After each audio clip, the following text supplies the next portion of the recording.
Surviving infidelity. My cheating ex is being played, lied to, and used by the man she left me for. I mean, it's karma, right?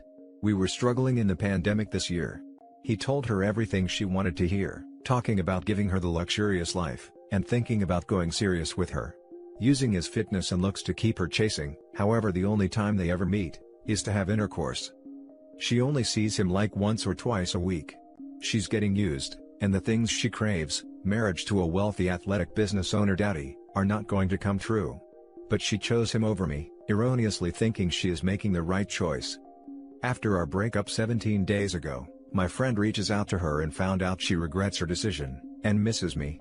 She won't say it because I told her, I hope he was freaking worth it, to her face, when I found her text messages and let her confess the truth to me. She can't admit that she got played for X, and messed up a real loving relationship to be some other guy's third or fourth or fifth choice. I feel sorry for her.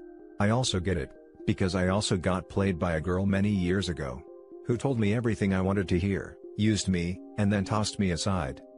However, my trust is already destroyed. I understand the flaws we had in the relationship, and everything I wasn't doing is what drove her to him. I can't just take her back after all this. I don't hate her or him anymore, but I just wish she wasn't so gullible, stupid and desperate. She bet all her chips on a future with him instead of me, and ended up losing. Now for the top comments. Well, if you take her back and someone else dangles glitter, she's gone again. I am not going to take her back. Even if she changes. I don't want a sequel to this horrible movie. Lol, haha, this made me smile. Thanks for sharing. I've been learning to laugh at it too.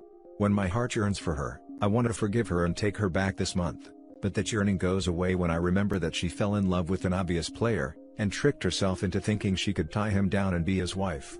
She was cheating on me with him for a while, never letting it register in her mind that maybe a guy she met on FetLife for hookups wasn't her soulmate.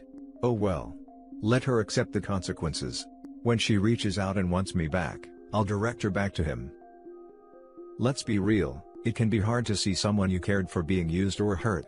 However, she made her choices, let her suffer the consequences. She only now regrets her decision, because things didn't work out the way she hoped they would. If he would have committed to her and taken her in, she would have quickly forgotten you ever existed. Just move on and don't look back. Stay no contact with her. Even knowing all this, you won't get good closure. It's nice to have a little revenge, but it doesn't make you feel that much better. Go no contact and grieve best you can, and live a more fulfilling life. She wants to come over for Christmas with me and our mutual friends who I'm staying with. I'm not sure if it's petty or makes me look bad to tell her I don't want her over. Now for the next story. Having trust issues with new partner after ex-wife cheated continuously for 25 years. A bit of background first, and sorry if there is missing information, but I have had to skip some things to shorten this post. I, 52 male, was married to my ex-wife, 53 female, for just over 25 years, divorce finalized 1 week ago. 3 adult children, 24 female, 22 male and 20 female, DNA test proves they aren't my bio children, but I am still their dad. The following happened in the first 3 weeks of June, worst 3 weeks of my life. Walked in on her cheating with some guy who was there to fix a crack in the drywall. Found out she had slept with 54 men and 3 women since we got married. Found out she had been sleeping continuously with my best friend and his wife, since before we were married. Found out all 3 children are not my bio children. From here, I'll give some details about where I was emotionally, and how I met my current girlfriend. At this point, I had hardly slept and hadn't cried at all over the whole saga. I just felt empty. I actually decided that afternoon to end my life. My plan was to drive my boat out into international waters, and end it in a way that no one would get scarred by having to find my body. I even packed the boat with everything I would need and filled it up with gas. By the time I had finished, it was getting dark. So, I decided to do it the next day. I didn't want to be alone, so I booked a hotel room in the city and rang an escort agency. I don't know what I was thinking, I just didn't want to be alone. So, I checked into the hotel and went to the restaurant to meet her. We met, I paid her. I will call her, Angel, 25 female, and we talked. I just told her I was married and going through a divorce. Then we talked about her. Well, she talked and I listened. We ordered our meals and I ordered some wine. I tried to pour her a glass, but she said she didn't drink because she had nearly died of a substance overdose in the past, and has now been sober for 18 months. I asked about her hopes and dreams. She said she didn't have any, because she was just surviving day to day. I looked into her sad eyes, and it was like she looked straight into my soul. It actually unsettled me a bit. The meals came, and I realized this was the first thing I had eaten in a week. We chatted some more, finished our meals and started walking back to the hotel. About halfway back to the hotel, a girl on a small motorbike lost control, mounted the curb and was going to hit Angel. Out of instinct I pivoted and the bike glanced off me, missing Angel. I got a few bruises and a bit of skin off, but I was okay. At that point, I was feeling like an idiot and sore and just wanted to go home, but I had drunk a bottle of wine and was over the limit. When we got to reception, I checked out and was asking if I could leave my truck there, and call a taxi as I was over the limit. Then Angel said that she would drive my truck and I home. We got home and Angel cleaned my wounds. I thanked her, and said that I hadn't called for an escort for the usual reasons, and that I would call a taxi for her and give her the money to get home. She asked if she could stay. At that point, I didn't care about anything and said yes. If she wanted, there were beds in the spare rooms. I went, and had a shower and bed. About 10 minutes later, Angel got into bed beside me and said she knew that I didn't want intercourse, but she couldn't snuggle up beside me and just held me with her head on my shoulder. Right then, something in me broke. I started crying uncontrollably and told her everything, every sordid detail, even my plan to end it all. She just kept holding me, and telling me that everything would be okay. Then I fell asleep. Angel saved my life that night. I woke up 12 hours later to a stunningly beautiful young woman wearing one of my t-shirts that looked like a dress on her, making me coffee. We exchanged phone numbers, but I didn't think she would actually call. She was 27 years younger and way out of my league. She rang me every day to check up on me. Then she told me she wanted to get out of the lifestyle she was in, but didn't know how. So I offered her one of my spare rooms so she didn't have to pay rent. So, we became roommates and then best friends, nothing romantic. For nearly 6 months we have spent all of our time together. My children and I had also started a new family tradition, to get together every second Sunday for lunch. 4 weeks ago, after my daughters had gone shopping with Angel, my daughters dragged me out to the backyard and said to me, "Are you freaking blind? Angel is in love with you, and she has been waiting 6 months for you to be ready."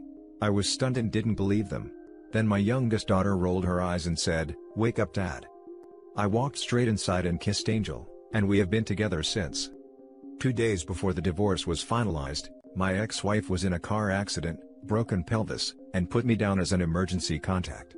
The hospital rang and asks me to take up some things for her. I did it. She then tells me that Angel is going to cheat on me, because there is no way I can give her what she needs. I know that I have no reason to doubt Angel, and I know it's all in my head, but I keep getting this awful feeling in my gut when she goes out. I don't want it to affect what we have, but I can't stop it. Can anyone give some help to get past this? Now for the top advice. Why did you even bother to go to the hospital? Your ex-wife wrecked your life before, and somehow you allow her back in? Now your ex-wife is sabotaging your relationship with Angel and you allowed it. Cut contact with your ex-wife and ignore any emergency contact calls. You are your own worst enemy, and it is time to take control of your life. Now, is Angel still a pro? If so, are you really willing to be in that type of relationship? If not, then stop punishing her for your ex-wife's horrible actions. Good luck. Angel has not worked since she met me. You are right about the rest. Thank you. I'm okay with never fully trusting anyone ever again. Children can afford to remain blissfully unaware. Adults trust but verify. Also, don't talk to your ex ever again. Ever. I am never going to talk to her again. Thanks for the reply. Thank you for sharing your story. I'm glad you didn't go through with your boat plan. My soon-to-be ex-wife cheated almost our whole marriage. And like you, I can't imagine being with anyone or trusting anyone, even years later. So, reading your story about Angel was uplifting. When someone cheats, it is so scarring and causes us to think something is wrong with us. We lose confidence along with our sense of selves, and we can easily bring that into new relationships. Is this one going to cheat on me too? There's no way to know for sure. All you can do is get therapy to work on your insecurities, thank the universe for putting this sweet woman in your life, and hope for the best. I don't care that Angel was a pro, go get your happiness.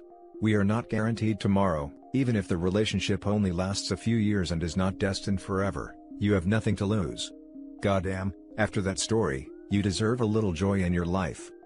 Oh, and do not believe a single word that comes out of our evil ex's mouth. Cheated 50+ times for bloody sake, she only wants to manipulate you and steal your joy. She's a disgusting and vile woman. Live it up, mate. Forget what anyone else says. Thanks, mate, I am trying to get there. Now for the last story. My dad made me meet one of his girlfriends.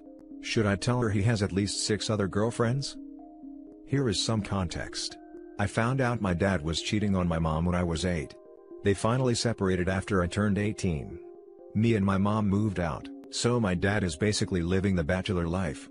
Although my mom cut all ties with him, he still insists on having dinner with me and my sister at least once a week, though my sister usually doesn't show up. I've never confronted him about his behavior before, so whenever we eat, the fact that he is dating several girls at once is the biggest elephant in the room. That all changed beginning of the year. I swear to God, he actually sent me and my sister a message saying, "So, one of my girlfriends is insisting to meet my kids, so I'm bringing her to dinner tonight, so be nice to her, okay? Also, she doesn't know that I am dating other people, so don't bring up your mom or my other girlfriends. See you both there." What the duck? The freaking audacity of this man. He somehow thinks that this is okay. I really didn't want to go, but I had no choice because he still helps pay for part of my college fees, and I can't really afford to go against him. I begged my sister to come with me, so I wouldn't have to deal with that awkward situation alone, but turns out she wanted to go. She was fuming mad and wanted to see if the girlfriend was prettier than my mother. So, it turns out, that she isn't prettier than my mother. She actually seems like a sweet lady. Apparently, the story my dad told her was that, my mom was a horrible human. I really feel bad for her because she's clearly being taken advantage of, but I don't dare tell her the truth because my dad still scares me. What should I do? Now for the top advice. Nothing. The logical thing to do is get as much money from your dad as you can. His actions are morally reprehensible, but he's an adult, and his girlfriend is also an adult. Yes, it's horrible. You can stand up for your principles, but really, it's unlikely he will change his ways for you, but your college life will be a lot harder without the financial aid. Ha, I guess you have a point. My grandmother's go-to with meeting a new girlfriend, my cousin's, was, "But that wasn't her name last week." Not suggesting you try it, but it's funny, and effective. Out of concern, why does he scare you? Has he made threats or been violent?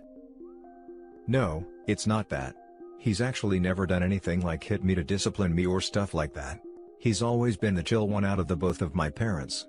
But when he gets mad, which is rare, he gets really scary. I still remember him toppling over a whole bookshelf and throwing books everywhere. I think that was the only time I ever got hurt by him physically, when he accidentally threw a dictionary and it hit my arm. He's like a friendly cat that you never want to see mad, I guess, because once he gets mad, all hell breaks loose. I still love my dad. He's bad, yes, but at least he ain't abusive, just selfish and manipulative who lies. The more I type this out, the more I register how bad he really is, haha. Be nice, take money, and book off sick to future dinners with girlfriends. If he can lie about fidelity, you can lie about explosive diarrhea. COVID has an array of symptoms to choose from. Pick 2 and beg off. Let the relationship implode on itself. It's not your place to say anything. It would be horrible of your dad to revoke tuition for any reason, but I could see him being really pissed if you outright said something. If I were a more clever person, and I really wanted her to know, I would hatch a plan that spills the beans, but also doesn't implicate you, but I don't know enough about your situation to offer any assistance on that. Maybe gather some evidence, pictures, etc., and send from a fake Facebook account to a few of the girlfriends, but not all. It could seem as though one of the girlfriends found out and messaged all of the girlfriends she knew about, and you can just play dumb if it ever gets brought up.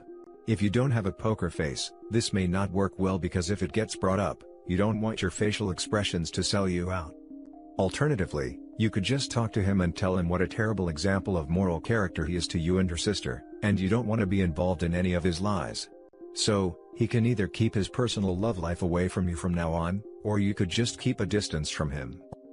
Also, very irresponsible with COVID going on, to not only be dating several women without their knowledge, but to bring them around his children. He is putting so many people at risk. Ugh. Sorry you have to put up with this OP. And that's it for this video guys. If you have thoughts to share, leave a comment below. Don't forget to hit like and subscribe if you like this content. I'll catch you in the next one. Good day everyone.